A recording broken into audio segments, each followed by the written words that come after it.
Harshita. Karwar plus ಚಾನೆಲ್ಗೆ ಸ್ವಾಗತ. ಕದ್ರಾ ಜಲಾಶಯಕ್ಕೆ ಭೇಟಿ ನೀಡಿದ ಉಪವಿಭಾಗಾಧಿಕಾರಿ ವಿದ್ಯಾಶ್ರೀ ಚಂದರಗಿ. ಕಾರವಾರ. ಮಳೆಗಾಲದಲ್ಲಿ ಕದ್ರಾ ಜಲಾಶಯದಲ್ಲಿ ನೀರಿನ ಮಟ್ಟ 32.50 ಮೀಟರ್ ತಲುಪುತ್ತಿದ್ದಂತೆ ಹೆಚ್ಚುವರಿ ನೀರನ್ನು ನದಿಗೆ ಹರಿಸಬೇಕು. ನೀರಿನ ಮಟ್ಟ ಮತ್ತಷ್ಟು ಏರಿಕೆಯಾದರೆ ಎಚ್ಚರಿಕೆ ನೀಡಲು ಅಲಾರಾಂ ವ್ಯವಸ್ಥೆ ಮಾಡಬೇಕು ಎಂದು ಉಪವಿಭಾಗಾಧಿಕಾರಿ ವಿದ್ಯಾಶ್ರೀ ಚಂದರಗಿ ಕೆಪಿಸಿಎಲ್ ಅಧಿಕಾರಿಗಳಿಗೆ ಸೂಚಿಸಿದ್ದಾರೆ. ಮಳೆಗಾಲದ ಹಿನ್ನೆಲೆಯಲ್ಲಿ ಜಲಾಶಯದ ಸುತ್ತಮುತ್ತ ಕೈಗೊಂಡಿರುವ ಮುನ್ನೆಚ್ಚರಿಕಾ ಕ್ರಮಗಳನ್ನು ಅವರು ಪರಿಶೀಲಿಸಿದರು.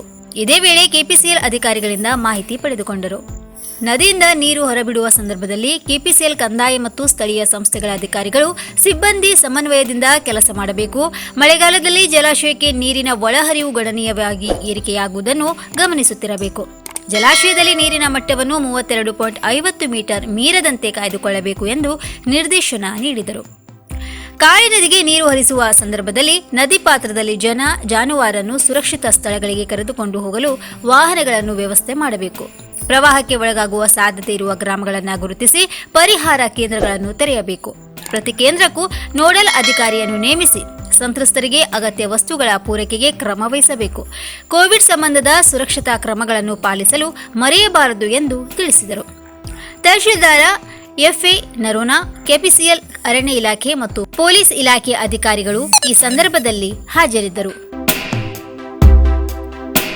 ಉತ್ತರ ಕನ್ನಡ ಜಿಲ್ಲೆಯ ಕಾರವಾರ ನಗರದಲ್ಲಿ ಅನಗತ್ಯ ಓಡಾಡುವವರಿಗೆ ಬಿಸಿ ಮುಟ್ಟಿಸಿದ ಪೊಲೀಸರು. ಕಾರವಾರ. ಅನ್ಲಾಕ್ ಜಾರಿ ಮೊದಲೇ ಕಾರವಾರ ನಗರದಲ್ಲಿ ಬೆಳಗ್ಗೆ 10 ಗಂಟೆ ಬಳಿಕ ಹೆಚ್ಚಿದ ವಾಹನ ಸವಾರರ ಓಡಾಟದಿಂದ ನಗರ ಪ್ರವೇಶಿಸುವ ಸವಾರರಿಗೆ ತಡೆ. ಅನಗತ್ಯವಾಗಿ ರಸ್ತೆಗಿಳಿದ ವಾಹನ ಸವಾರರಿಗೆ ಪೊಲೀಸರು ತರಾಟೆಗೆ ತೆಗೆದುಕೊಂಡು ದಂಡ ಪ್ರಯೋಗ ಮಾಡುತ್ತಿದ್ದಾರೆ. ಲಾಠಿ ಹಿಡಿದು ರಸ್ತೆಗಿಳಿದ ಸಂಚಾರಿ ಠಾಣೆ ಪಿಎಸ್ಐ ನಾಗಪ್ಪರವರು ದಾಖಲೆ ಪರಿಶೀಲಿಸಿ ಅಗತ್ಯ ವಾಹನಗಳನ್ನು ಮಾತ್ರ ಬಿಡುತ್ತಿರುವ ಪೊಲೀಸರು.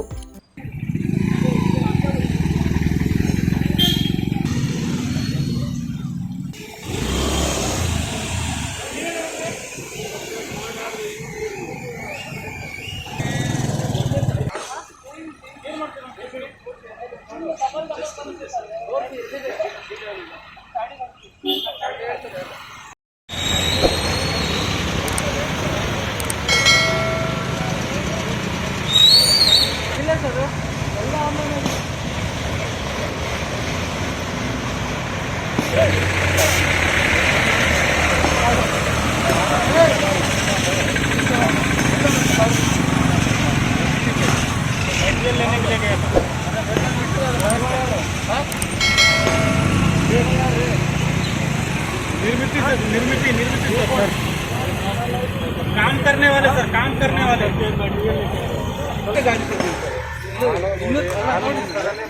ಬೇಕಂತ ತಿರುಗ್ತಾರೆ.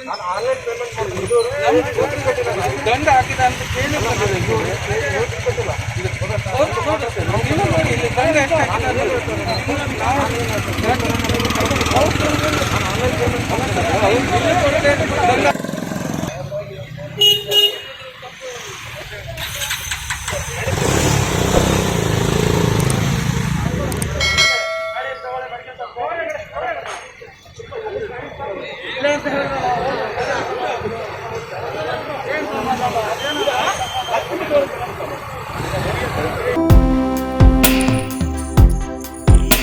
ಸುಪ್ರೀಂ ಕೋರ್ಟ್ ಆದೇಶದಂತೆ ಉತ್ತರ ಕನ್ನಡ ಜಿಲ್ಲೆಯ ಅರಣ್ಯ ಅತಿಕ್ರಮಣದಾರರು ಆತಂಕದಲ್ಲಿ.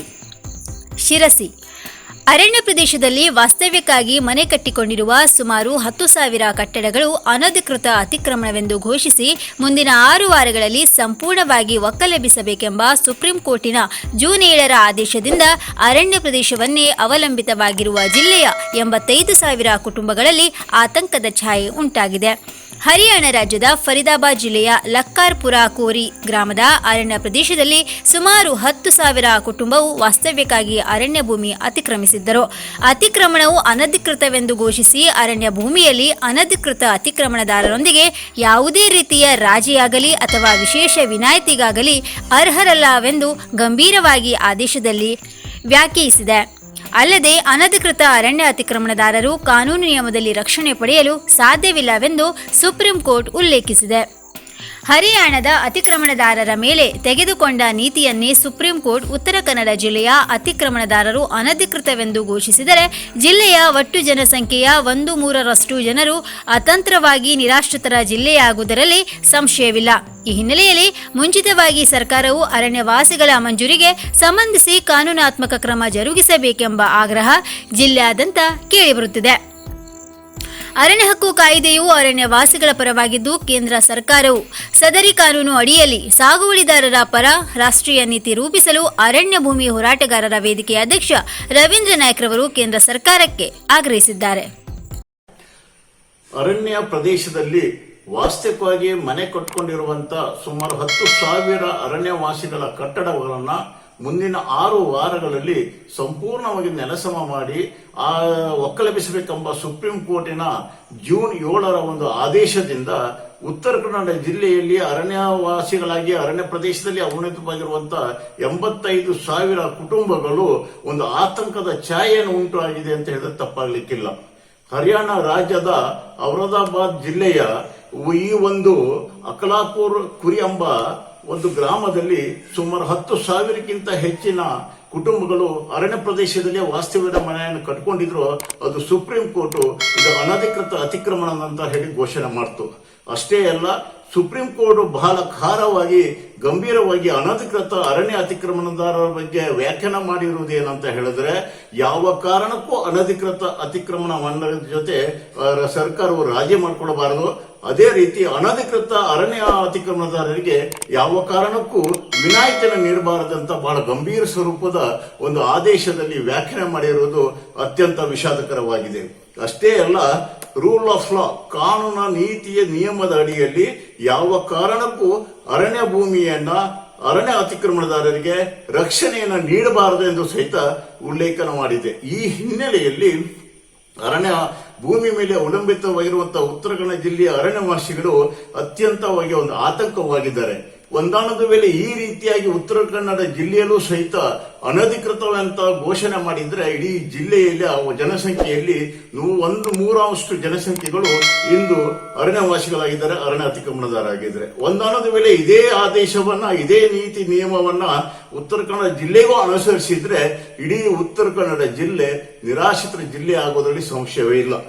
ಈ ಪ್ರಕರಣದ ಒಂದು ನೀತಿ ನಿಯಮದಡಿಯನ್ನು ಉಲ್ಲೇಖನ ಮಾಡಿದಾಗ, ಕಾನೂನಾತ್ಮಕ ವಿಶ್ಲೇಷಣೆ ಮಾಡಿದಾಗ ಕಂಡು ಬರುವುದೇನೆಂದರೆ, ಹರಿಯಾಣದ ರಾಜ್ಯ ಸರ್ಕಾರವಿರಬಹುದು ಅಥವಾ ಕೇಂದ್ರ ಸರ್ಕಾರಗಳಿರಬಹುದು, ಎರಡೂ ರಾಜ್ಯ ಸರ್ಕಾರಗಳು ಭಾರತೀಯ ಜನತಾ ಪಕ್ಷ ಅಧಿಕಾರದಲ್ಲಿದ್ದಾಗಲೂ ಸಹಿತ ಅತ್ಯಂತ ಕ್ಲಿಷ್ಟಕರವಾಗಿರುವಂತಹ ವಾಸ್ತವಿಕವಾಗಿ ಅರಣ್ಯ ಭೂಮಿಯನ್ನು ಸಾಗುವಳಿ ಮಾಡುತ್ತಿರುವಂತಹ ಹರಿಯಾಣದ ಈ ಪ್ರಕರಣಕ್ಕೆ ಸಂಬಂಧಪಟ್ಟಂತ 10,000 ಕುಟುಂಬಗಳಿಗೆ ಕಾನೂನಾತ್ಮಕ ರಕ್ಷಣೆ ಕೊಡಲಿಕ್ಕೆ ಅಲ್ಲಿಯ ರಾಜ್ಯ ಸರ್ಕಾರ ಮತ್ತು ಕೇಂದ್ರ ಸರ್ಕಾರ ವಿಫಲವಾಗಿರೋದು ಅತ್ಯಂತ ವಿಷಾದಕರವಾಗಿದೆ. ಹಾಗಾಗಿ ನಾವು ಈ ದಿಶೆಯಲ್ಲಿ ನಾವು ಕೇಂದ್ರ ಸರ್ಕಾರಕ್ಕೆ ನಾವು ಮನವಿ ಮಾಡಿಕೊಳ್ಳೋದೇನಂತ ಹೇಳಿದ್ರೆ, ಅರಣ್ಯ ಹಕ್ಕು ಕಾಯ್ದೆಯು ಇದು ಅರಣ್ಯವಾಸಿಗಳ ಪರವಾಗಿದೆ. ಈ ಅರಣ್ಯವಾಸಿಗಳ ಪರವಾಗಿರುವ ಈ ಕಾನೂನಡಿಯಲ್ಲಿ ಸಂಪೂರ್ಣವಾಗಿ ಒಂದು ಹೊಸ ಅರಣ್ಯವಾಸಿಗಳ ಪರವಾದ ಒಂದು ನಿಲುವನ್ನ ಜಾರಿಗೆ ತರಲಿಕ್ಕೆ ಸಂಕಲ್ಪವನ್ನು ಮಾಡಿಕೊಳ್ಬೇಕಂತ ಹೇಳಿ ನಾವು ಕೇಂದ್ರ ಸರ್ಕಾರಕ್ಕೆ ಆಗ್ರಹವನ್ನು ಮಾಡ್ತಾ ಇದ್ದೇವೆ.